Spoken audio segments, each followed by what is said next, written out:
गाड़ियों का शौक ये ना एक ऐसी चीज है कि कभी कभी आपको ऐसे चौराहे पे लाके खड़ी कर देती है कि ना आप निकलने जोगे रह जाते हो ना उगलने जोगे रह जाते हो। एंड एक कार गाय का टिपिकल वीकेंड आपने देखना ना किस तरह का होता है। तो ये देखें माशाल्लाह, ये खिलारा बहुत रोले हैं इधर। अच्छा, ये खिलारा डला हुआ है। एंड आप अगर मेरा गिराज देखेंगे, अलग अलग जगह आपको ये तेल के निशान नजर आ रहे होंगे। आपको याद होगा कि एक वीडियो हमारी बड़ी लॉन्ग ड्यू है, वो कौन सी है? डोनट्स और बर्नआउट्स वाली। वो क्यों ड्यू है जनाब अली? क्योंकि मैं अपनी गाड़ी को टेस्ट कर रहा था कि यार डोनट्स बर्नआउट शर्नआउट्स लगने चाहिए।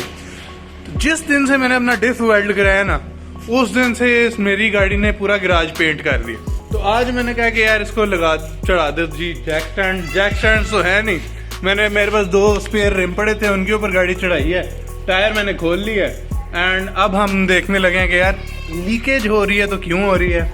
एंड अब ये जो लीकेज हो रही है ये तो हो रही है। एक दिन मैं इसी तरह स्किड स्कुड कर रहा था तो किसी टॉय शो में लगी है। अब या मेरे मैकेनिक ने सही तरह कसा नहीं है मामला, या पीछे से कोई इशू आया है गाड़ी के अंदर। जब कमानियों का सीन कर रहा था तब कोई इशू हुआ है। तो मेरी जो ट्यूब होती है, एक साइड से आगे चली गई, एक साइड से पीछे हो गई है। अब टायर का गैप जरा सा खराब हो गया था, तो वो मसला भी मैंने सेट करना है। मैं मैकेनिक के पास जब भी लेके जाता हूँ 90% मसला हल होता है, 10% उधर ही रहता है। और वो जो 10% है वो फिर इसी तरह सही करना पड़ता है। तो आज वो 10% मसला हम करने लगे हैं ठीक। एंड आपको मैं दिखाने लगा हूँ साथ साथ के मुझे क्या मिल रहा है, गाड़ी के अंदर से निकल क्या रहा है और मसला हल कैसे करना है। तो let's start with it.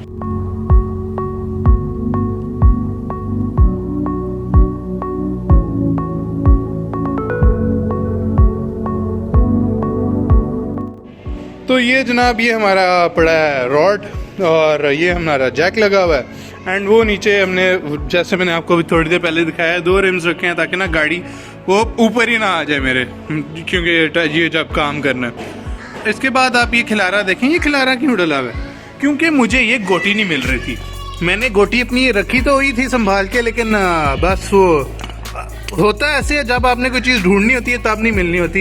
And पे गोटी कहाँ निकली? गोटी इसमें से उतर के कहीं डिक्की में ही पड़ी हुई थी। तो ये सर आप टायर तो पहले देखें जनाब अली, टायर हमारा बिल्कुल ICU में है। हमने रगड़ के ख़त्म कर दिया हुआ है। ये वैसे इत्तेहाद टाउन से ऐसा ही है, मुझे उसके बाद चांस ही नहीं मिला सही तरह अपनी गाड़ी को टेस्ट आउट करने का। तो टायर मैंने ऑफ कैमरा ही खोल लिया हुआ है, स्टैंड पे लगा लिए गाड़ी। तो अब खोलते हैं इसको। ये हमारा टायर उतर आया जेब में रखिए। तो अब देखते हैं सिचुएशन क्या है। सिचुएशन ये देखें ना, लीकेज बेइंतहा हुई हुई है। और ये मुझे असल में परेशानी ये हुई है कि थोड़ा सा पीछे स्लिप हुआ है फॉर सम रीज़न। वो कैसे हुआ है वो समझ से बाहर है। तो इसको थोड़ा हिट करके देखते हैं। इसमें मूवमेंट तो इस तरह नहीं फील हो रही, लेकिन अब हमने खोल ही लिया तो खोलते हैं, देखते हैं क्या सीन है। प्रॉपरली खोलते हैं इसको। इस तरह टेम्परेली तो कुछ भी नहीं पता चलना। सही तरह खोल के फिर चेक करते हैं। तो अब मैं इसको करने लगा हूँ लिफ्ट। मैंने खोला है थोड़ा सा ऑफ कैमरा। एंड जैसा कि आप देख सकते हैं, तेल से लथपथ, मिट्टी से लथपथ बुरा ही असर है। एंड ऑयल की लीकेज का तो क्या ही बताऊँ। खैर, अब ये मज़ीद थोड़ा सा खोलता हूँ तो आपको अपडेट करता हूँ कि यार ऑयल लीक कहाँ से हो रहा था और ये मसला जो बना पड़ा है ये बना क्या हुआ है। वैसे तो मेरे ख्याल है एडजस्टमेंट का ख़ास इशू है नहीं, ये तो ऐसे ही हाथ से एडजस्ट हो गया। अब मज़ीद आगे जो भी करता हूँ मैं आपको उसके बारे में फिर बताता हूँ। तो ये देख सकते हैं, ये ऊपर वाला पीस उतरा कमानी पे से एंड इसका भी हशर हुआ पड़ा है ऑयल से। अब ऑयल कहाँ से इतना लीक हो रहा है मेरी समझ से बाहर है। वैसे तो शॉक भी भरा पड़ा है, हो सकता है शॉक में से लीक हो, लेकिन अगर शॉक में से भी लीक है तो ये जो हशर हुआ पड़ा है ना, ये तो बर्दाश्त से बाहर है। आप देख सकते हैं। अब मैं आपको पीछे से सीन दिखाता हूँ। ये देखें कितना गर्दों को बाहर चिपका हुआ है। अब मसला ये है, हमें पता ही नहीं चलने लगा कि लीकेज कहाँ से हो रही है। ये सारा हमें साफ़ सुथरा करना पड़ेगा और वो हम WD-40 से करेंगे। ये बेसिकली डिग्रीज़र भी होता है, साफ़ करने में बहुत फिट सीन होता है। तो थोड़ी बहुत मैल मिट्टी आप ये तारों वाले ब्रश और इससे साफ़ कर सकते हैं आराम से, लेकिन ये थोड़ी बहुत मैल मिट्टी नहीं है। तो स्टार्ट हमने कर दी है, कोशिश करेंगे साफ़ सुथरा हो जाए। लेकिन हकीकत ये है, वॉइस ओवर क्योंकि मैं बाद में कर रहा हूँ, मुझे पता है इससे कोई फ़ायदा नहीं हुआ। ये देखें ब्रश के अंदर सारी मिट्टी घुस गई यार। ये ग्रीस के साथ अजीबो-गरीब सिचुएशन बनी हुई है। अब थोड़ी देर बाद मुझे तरीका चेंज करना पड़ा। और थोड़ी देर बाद जाके पता चला इधर शॉक का जॉइंट भी है। पिछले सीन में आप देख ही नहीं सकते थे कि इतनी मिट्टी के नीचे शॉक भी ज्वाइन हो रहा है, और अब शक्ल ही चेंज हो गई है। अब कोई जाके कुछ पता भी चलेगा अगर लीकेज हो रही है तो कहाँ से हो रही है।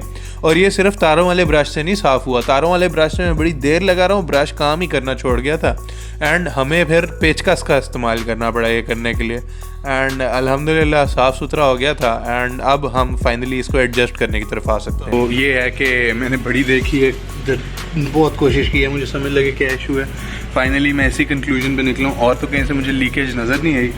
मुझे लग रहा है इसका जो शॉक है, शॉक अब्जॉर्बर लीक हो गया था, जिसकी वजह से, और नीचे मिट्टी इतनी थी, ये सारा सामान इतना गंदा था कि इसके अंदर तेल इकट्ठा हो गया था, और जैसे ही मैं चलाता था थोड़ा सा शॉक अब्जॉर्बर हिलता था तो उसका ऑयल नीचे आके इकट्ठा होता था और वो ड्रॉप होता रहता था। एनीवेज ये है कि मैंने सारा सामान साफ़ कर दिया एटलीस्ट। अब ये है कि नीचे से भी सारा साफ़ हो गया है, शाम हो गई है तो अब मैं ज़्यादा रिकॉर्ड नहीं कर सकता। मैं सुबह ही फ़िट करूँगा ये सारा कुछ, या शायद अभी फ़िट कर लूँ, अभी फ़िट कर लिया तो आपको अपडेट कर दूँगा। एंड ये है कि फिर इसको मैं क्लोज़ करता हूँ। ये है कि इसकी एडजस्टमेंट जो थी व्हील की आगे पीछे, वो मैंने देख लिया, वो एक छोटा सा पॉइंट होता है, उसके अंदर एक बोल्ट लगा होता है, उसके साथ ही एडजस्ट होता है। तो एडजस्टमेंट इसकी मैं सेट कर लूँगा अभी। एंड ये है कि फिर लीकेज तो शॉक जब खुलेगा तब भी होगी। मैंने कोशिश की थी शॉक खोल लूँ, मैंने इधर चोट लगा लिया, नज़र आया शायद। तो अब ये है कि मैं ज़्यादा ज़ोर वाला काम नहीं करूँगा, तो फिर जब क्लोज कर लेता हूँ गाड़ी, फिर आप लोगों को बताता हूँ क्या सिस्टम है। अस्सलाम वालेकुम। तो यार कल रात तो मैं ये टायर फिट करके चोट लगा के सो गया था, तो अब अगली सुबह मैंने नोट किया कि यार वो वाला टायर तो अपनी जगह पे आ गया, उसके गैप्स बिल्कुल ठीक लग रहे हैं, लेकिन ये वाला टायर ज़रूरत से ज़्यादा आगे लग रहा था। तो एक दफ़ा ऐसे भी खोल के देख लेते हैं, क्योंकि ऑब्वियसली अगर उसने एक साइड की कमानियाँ सही तरह नहीं टाइट की तो दूसरी साइड की भी नहीं की होनी। And now that I think of it, ये काम मेरे मैकेनिक का नहीं है जिससे मैंने कमानियाँ एडजस्ट कराई थी, उसका। पता नहीं क्या जल्दी होती है लोगों को यार, थोड़ा सा अगर टाइट कर दोगे अगले का मसला हल हो जाएगा। बट अब मैं आपको दिखाता हूँ कि दूसरी साइड खोल के क्या सिस्टम है। एंड इस साइड की ज़्यादा सफाई तो हमने करनी नहीं, क्योंकि हम वी फाउंड आउट कि लीकेज सिर्फ शॉक से थी, एंड शॉक मैं रिप्लेस कराऊंगा फिर जब टाइम मिला मुझे। लेकिन फिलहाल जो है वो उसके लिए फिर दोबारा कमानियाँ खोलने की ज़रूरत नहीं, वो नीचे से ही खुल जाता है शॉक, ये बड़ी अच्छी बात है। लेकिन फिर इस साइड पे भी फिर हम कह रहा हूँ अब करना ही है तो कमानी खोल के अच्छे तरीके से उसे टाइट कर लिया जाए, ताकि क्योंकि हमने जब ड्रिफ्ट वगैरह करने हैं, डोनट्स वगैरह करने हैं, तो it is very dangerous to do it like this. And एक दफ़ा गाड़ी बाउंस की ना जब उस साइड से, तब मुझे अंदाज़ा हुआ कि कोई सीन्स ऑफ है।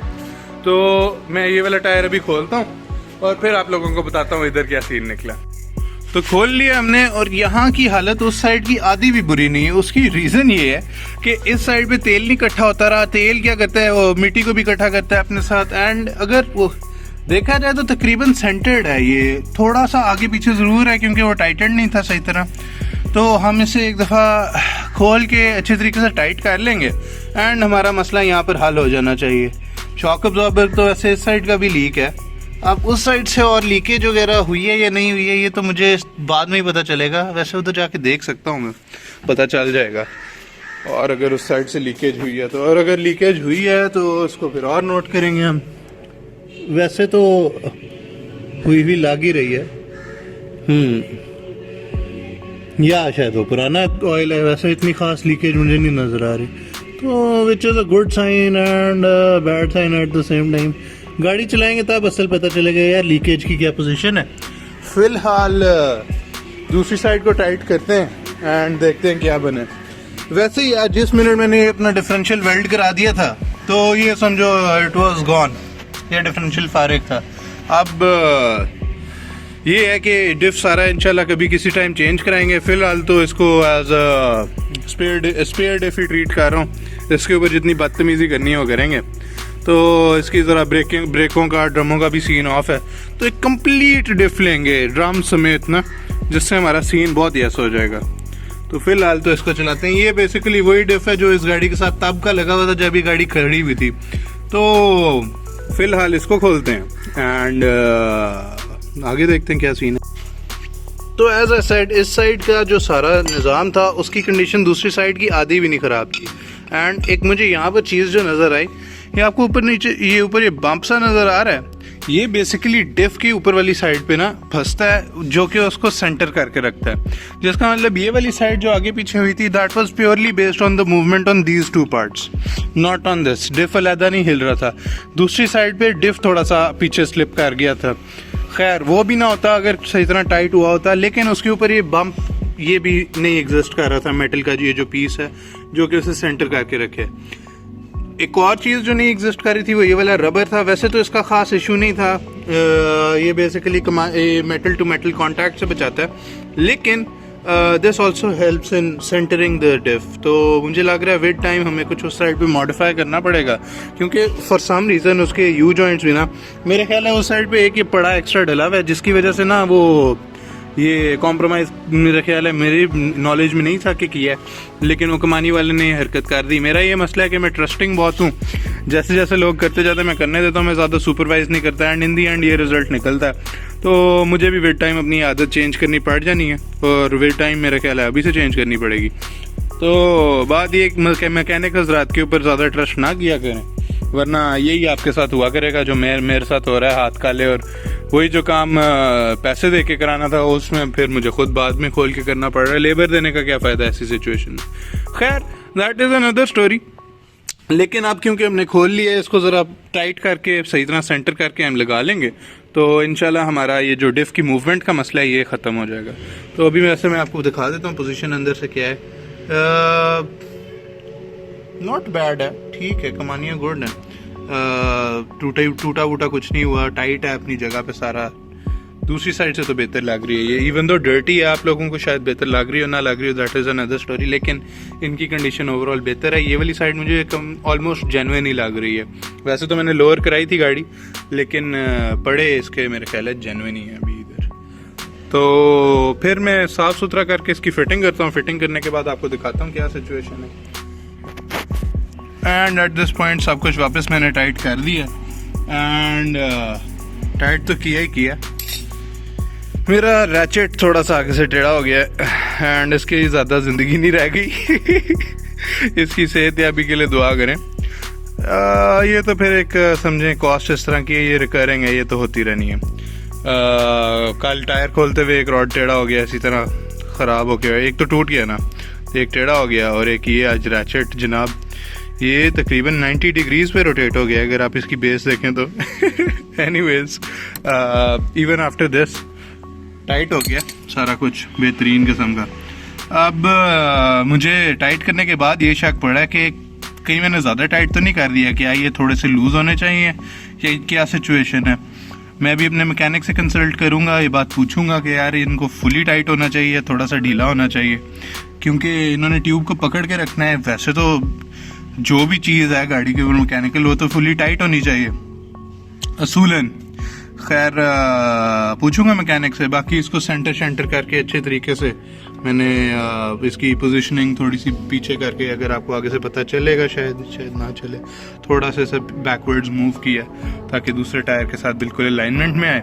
और अब इधर हम टायर फिट करेंगे, एंड फिर एक छोटी सी टेस्ट रन पे जाएंगे, थोड़ी सी गाड़ी की पुल देखेंगे कि यार लेफ़्ट राइट तो नहीं निकल रही, क्योंकि पहले जब मैं बर्नआउट वगैरह करता था, आपको शायद हॉर्स पावर हार्स की वीडियो में नज़र आ रहा होगा कि गाड़ी थोड़ी सी बैक से लेफ़्ट की तरफ को निकल रही थी, and that was a signifier of the fact कि लेफ़्ट वाला टायर थोड़ा सा पीछे था, ये वाला थोड़ा सा आगे था, तो पीछे से गाड़ी जो है बेसिकली लेफ़्ट को टर्न कर रही थी। एट दिस पॉइंट ये चीज़ रेडी है, यहाँ पर अब हम टायर फिट कर देंगे, टाइट कर देंगे। थोड़ा सा सूरज नज़र आ रहा है, अलग अलग धूप ही निकला है यार, बड़े दिनों से धूप नहीं निकली, तो इसको फिट करते हैं, गाड़ी थोड़ी सी चलाते हैं, चेक करते हैं क्या माहौल है। पिछला हिस्सा हमने टाइट कर दिया है, सेट कर दिया है, अब एक गेड़ा मार के आते हैं, चेक करते हैं क्या कर रही है गाड़ी, क्या नहीं कर रही, तो रास्ते में मुलाकात होती है। अब हम आ गए हैं सड़क पे, ज़रा गाड़ियाँ शाड़ियाँ साइड पे होती हैं, रश कम होता है, तो हम फिर जाते हैं। ये at this point there is no one else on the street but me, and go. अच्छा, गाड़ी ऑब्वियसली एक तरफ को कन्नी तो खा रही थी, but that is to be expected जब दोनों टायर्स इन होते हैं, but I have noticed overall control तो बेहतर था।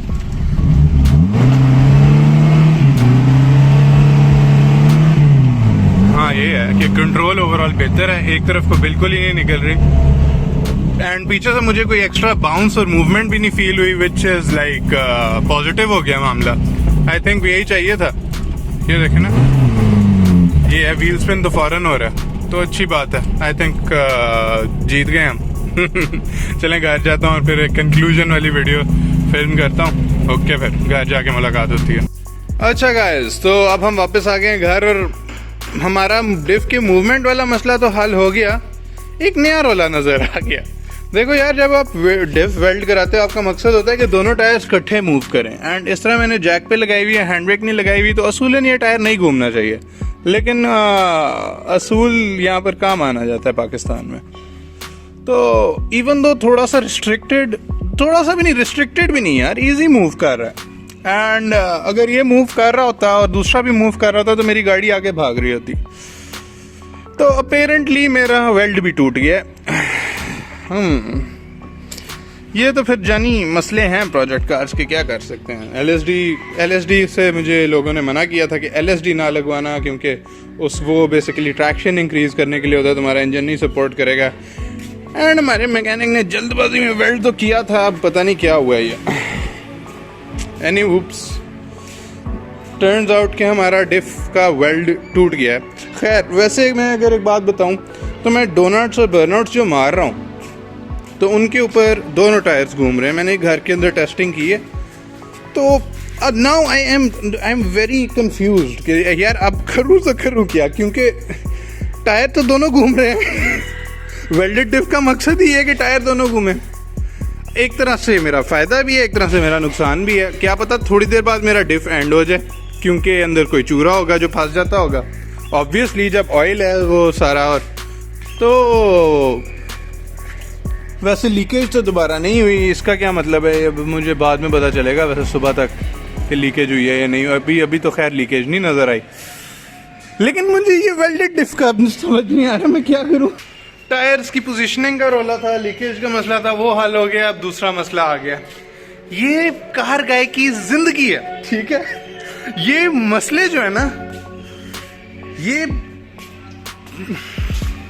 एनी हुप्स, मैंने जरा स्किडे मार के देखी है, कैमरा में आपने देखा ही है। तो दोनों टायर निकल रहे हैं यार, और यहाँ बर्नआउट पे भी दोनों टायर घूम रहे हैं। मैं करूँ तो करूँ क्या, दोबारा वेल्ड कराऊं या ना कराऊं?